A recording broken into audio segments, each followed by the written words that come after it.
It's my feel-good breakfast show. Indeed, of course, if you've been reading all across the internet, you know that a lot of people are now rushing to stores to get razor blades because news has just emerged that your beard might contain some fecal bacteria, which is very disturbing at the very least. But we want to know from the good doctor, is that the truth, though? Yeah, you see, the problem is these organisms that we find colonize things like human waste or feces are on a lot of surfaces. We have E. coli in our water systems, and the germaphobes mustn't freak out. There are often these organisms present even in our drinking water, but the concentrations have to be within a certain limit for it to be acceptable. Remember, you only develop the manifestations of a clinical illness of an infection with a bacteria once the organism reaches a certain level. In other words, it multiplies, and when there's a certain amount in thousands, then it starts causing disease. Exactly. So when it comes to beards specifically, there are many organisms that you'll find, for example, that could be grown in the wiry beard due to food that's fermented, and then the organisms that then grow on that food. Viruses, however, on the other hand, need a live host to replicate and live in. So we find bacteria live longer outside the human body compared to viruses that actually need a live host. Yeah. So when we look at the kind of steps and the hygienic steps we should be taking in order to protect ourselves and others that come into close contact with us in not transferring germs, what do we need to do? Obviously, washing your hands is a first. We minimize the load, you know. We want to minimize the amount of these colonies that are either on the face or the skin or the hands. So washing your hands is still paramount.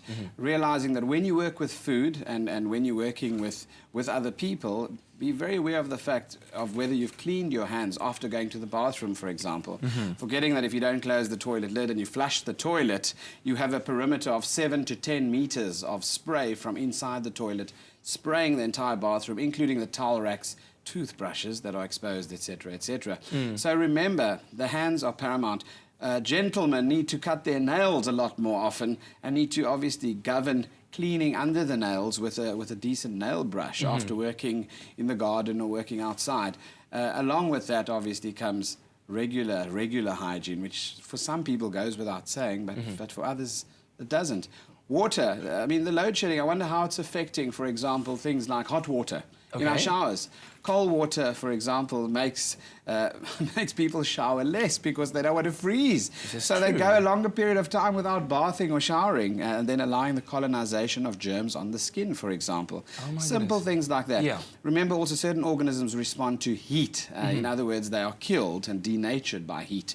So hot water is important and definitely helps reduce the load of many organisms. And with beards being so popular right now, though, what are the kind of general grooming techniques that you should be going through in order to make sure that you keep it as clean as possible? Combing it through is crucial because those knots make it very hard not to trap dirt and food material. Must be painful, though. Just those knots. Can you imagine? You know, yes, exactly. So the more frequently, it's easier to do when it's wet. Firstly, that's the first point. And secondly, it's easier to do once you've conditioned and washed the beard, and that's the other point. Use a decent conditioner as well as a shampoo that actually nourishes the hair follicles themselves. You can see a healthy beard. It's one where the hair quality is actually shiny and you know, that kind of thing as well, compared to someone that's malnourished and lacking vitamins. So comb it through, wash it regularly, and then have it trimmed. Obviously, if it's entering the mouth corners and obstructing you eating, you can imagine you're gonna actually draw in that soup a lot easier. Somebody in the background just went, oh. So, but would you just recommend at the end of the day just keeping it clean, shave it off?